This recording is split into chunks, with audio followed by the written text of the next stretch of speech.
Xenoblade Chronicles Definitive Edition. You'll notice our party is a little different now. The new face is Dunban, one of the best characters in the game, but we'll talk about him, specifically his gameplay, in just a second. After I finished up the quests on the Bionis Lake, I continued into the next section of the game, which was more or less a dungeon. On the other side was a swamp area with a bunch of quests like we did on the Gower Plain, and now that I've finished up there, we've continued on into Macna Forest, one of my favorite areas, if not my absolute favorite. Not even talking about the area itself. Above it, the sky is completely different from the sky anywhere else that we've seen. It almost looks like there's an ocean floating above us. I really wish I had some footage of this area from the original game on the Wii because it looks so different. For context, in my first playthrough, I didn't even realize the sky was supposed to be water.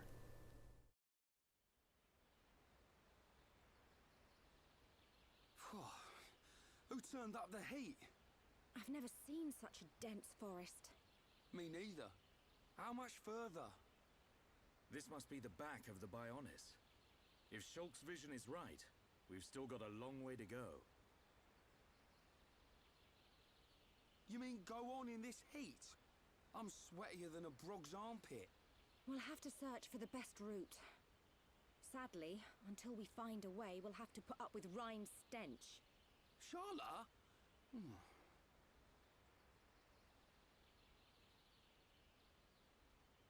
Look over there. A rope bridge. It looks Hom's made. Not Homs, Nopon. Though a lot of them have settled in our colonies, the Nopon are originally native to Makna Forest. Do you think they'd know the way to the Bionis head? I can't say. But walking around in circles isn't going to achieve anything. Our best bet is to look for their village.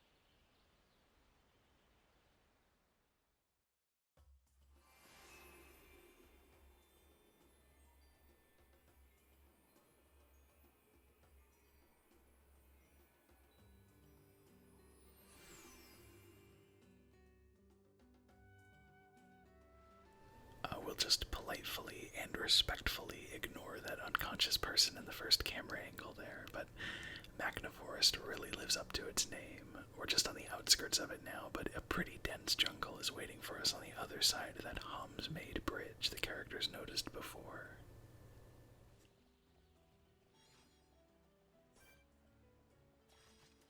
Let's get into our first battle.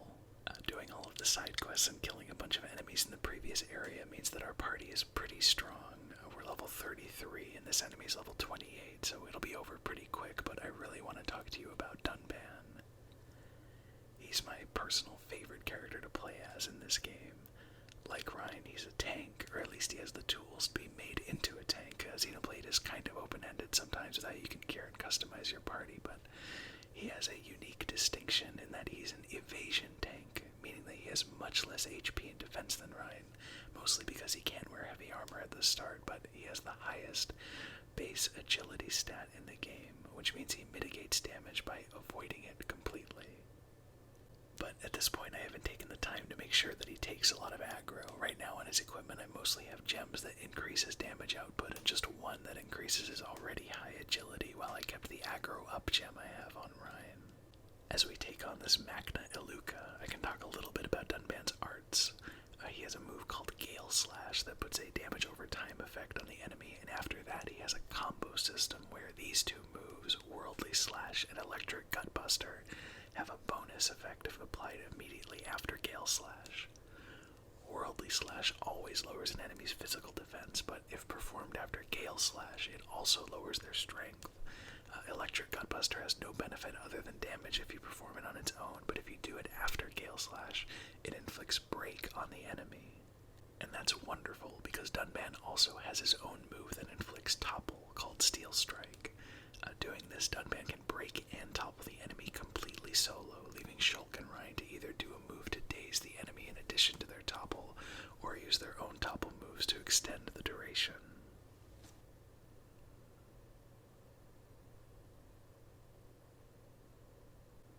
Nothing very exciting from these treasure chests, but that's okay. The Nopon over here at the Agni tablet has a quest for us, but it's hard not to appreciate the beauty of this area in the definitive edition. We're looking at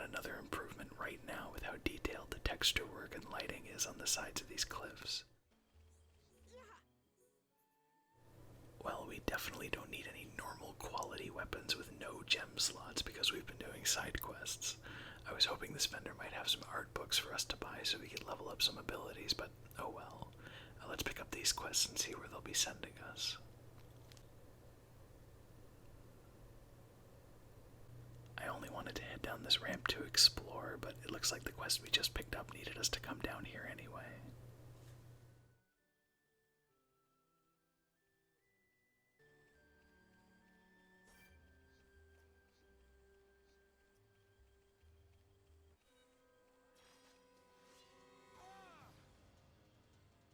Oh, we got bound. That's no fun. It is fun to spin around, though.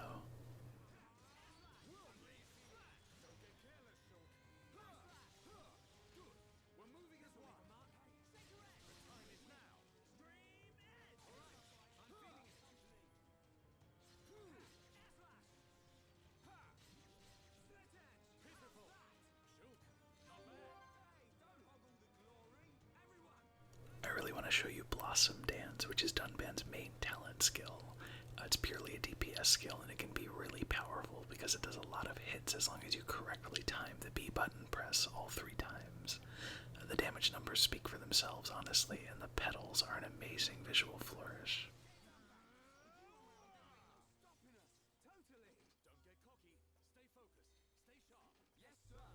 One of the reasons I wanted to switch Charla out of my party was because of how weak she is in chain attacks. The biggest damage dealing arts in this game are the ones that have a red icon, and Charla has a whopping 0 of them until level 42, so I wasn't too keen on waiting for her to get to that point, especially when I don't really need to have her healing because I've been doing all the quests I can and am quite over leveled already.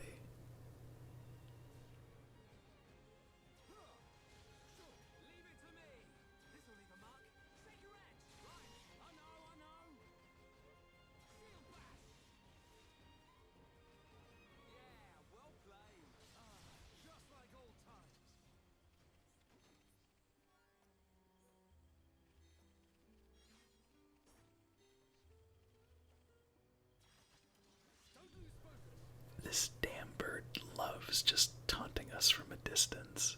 Dunban's sword is big, but I guess not that big, so let's just chuck a rock at it to get its attention. I didn't show it off too much in the previous video, but as your characters take turns and use the same color of arts, the damage it deals goes up by 100% for the second attack, 300% for the one after that, then 500%, and then finally a whopping 700%. But actually reaching that many uses is heavily dependent on RNG, especially at this point in the game, because the likelihood of the chain attack continuing past 3 is based on your current battle tension, which I mentioned in the previous video, and your character's affinity, which is pretty low at this point in the game. Although since you have Shulk and Rhine at the very start and access to a lot of quests in the first area, it's pretty easy to max them out early on.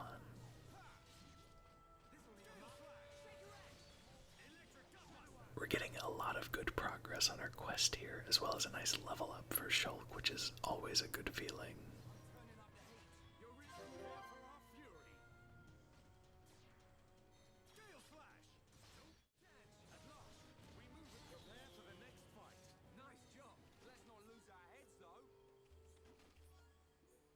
I always feel a little silly when I miss a chest like this in this game. They're huge and bright, and literally every time I can't help but wonder how in the hell I just missed it. Once we pick up the green Iluka juice and the musky nectar, we can pick up the last chest over here and then take on the perched quad wing.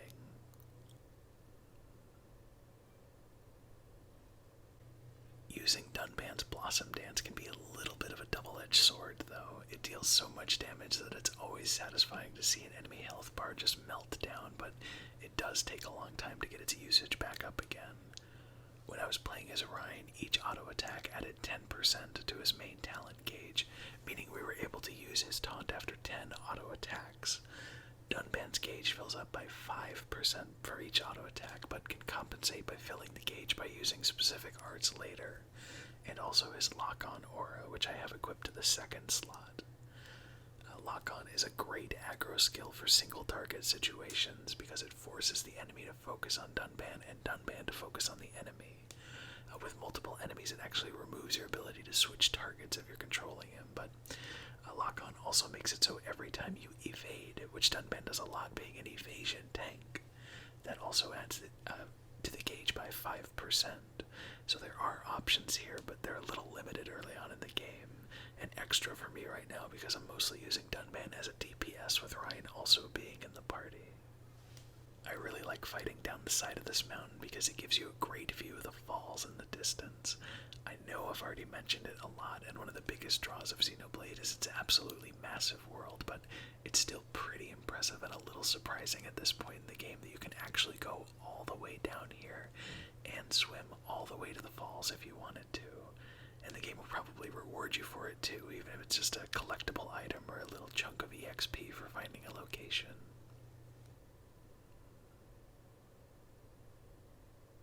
We took a pretty significant detour from where our quests actually want us to go, but I'm going to keep the exploration going.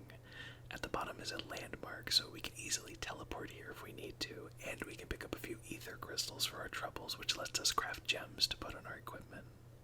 Once again, I mentioned this before, but in my previous playthrough of this game, I did as little exploration as possible and typically just made a beeline through each area just to continue the main story.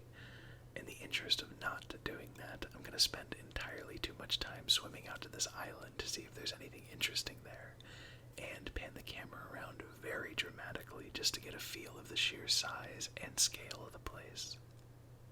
Also, can I just say for a second that I have to give Dunban major props for being able to fight, climb, and swim just as good as anybody else with only the use of his non-dominant hand.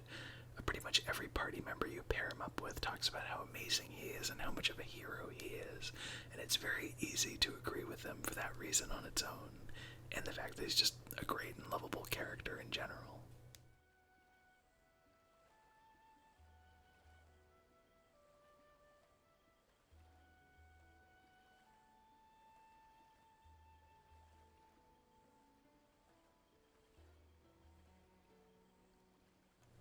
I was really hoping that swimming all the way out here would at least give us the ability to teleport to it, but I guess I'll have to swim back out if any later quests need me to pick up honey rhubarb, shoral mushrooms, or princess daffodils, or any other item that can spawn here but didn't for us right now. Alright, my exploration curiosity is sated. If you stand still in the water, I appreciate the fact that the current pushes you, and if we wanted to waste an hour, however long it would take to get there, we could just put our controller down and watch Shulkrine and Dunban get carried down the river, but I love Dunban's face while it's happening. It's like he's begging me to please get him out of this hell, which I will now do because I can't do that to my favorite character.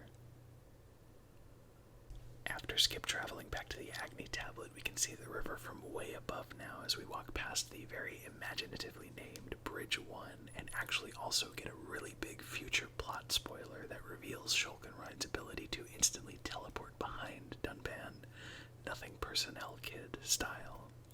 Seriously though, we also get a good view of the tree crossing the bridge too. But what really shines through, especially in the definitive edition, is the area on the other side. The shading and foliage in this area has improved so much, and I actually really like the time of day we're entering it into. There's a lot of little visual details to appreciate in the background while we take on this Macna Ferris.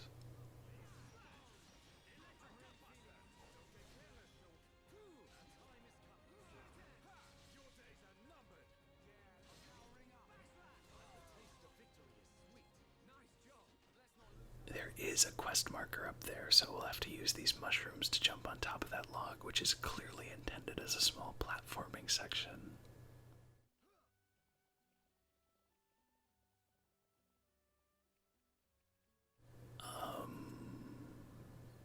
Okay, let's just walk around. That's very silly. But it does bring me to an interesting topic that I've noticed in the remaster. Now, it's been quite a few years since I played the Wii version of this game, but I personally don't remember the jump distance being so small.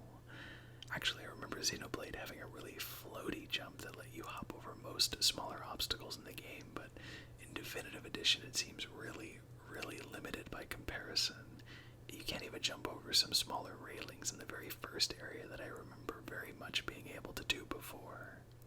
I thought I was just misremembering and the jump was always this way, but I've seen a lot of people online have expressed similar feelings, which has led to an interesting situation where a lot of people are saying that clearly the jumps have been changed, and then a lot of other people are saying that everyone just has bad memories, which I definitely wouldn't be surprised if that was the case.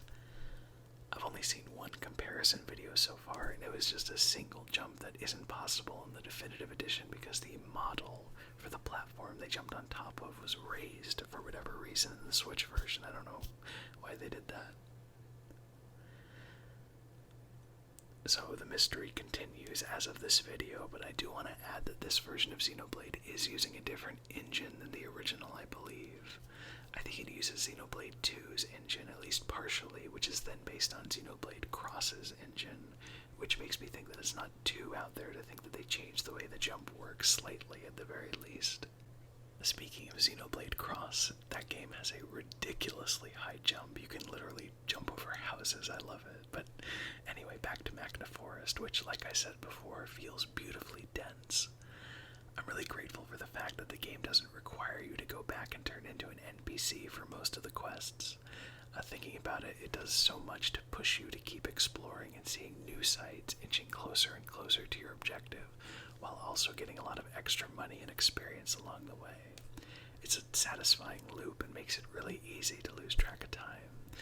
I'll boot up Xenoblade some nights and just try to make a dent in some of the quests I have, and then suddenly it's been 2 hours and I haven't advanced the main story at all, but my characters have way better gear and have a few extra levels than when I started, and it's still a really good feeling. No? Anyone? Nice job.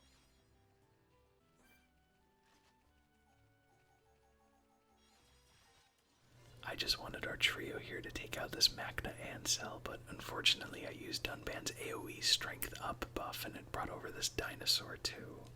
No big deal, I'm sure it won't be too bad to just fight one extra enemy.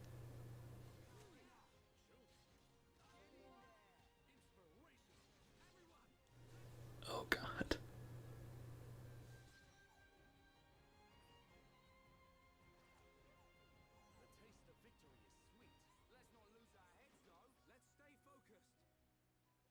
I think Dunban's face here really sums up my feelings about what just happened pretty accurately. And to top everything off, he got hit on the head with a big wooden chest, so I think it's time for both him and I to take a break. Thank you so much for watching just a tiny snippet of Macna Forest, and as always, thank you for listening to me ramble about Xenoblade. I'm considerably farther along in the game now than when I'm recording this video, with a lot of potential spoilers, so this may be the last Xenoblade video I do for a little while, but as always, I'll keep you posted. Take care of yourself, stay safe, and have a great morning, day, or night. Bye.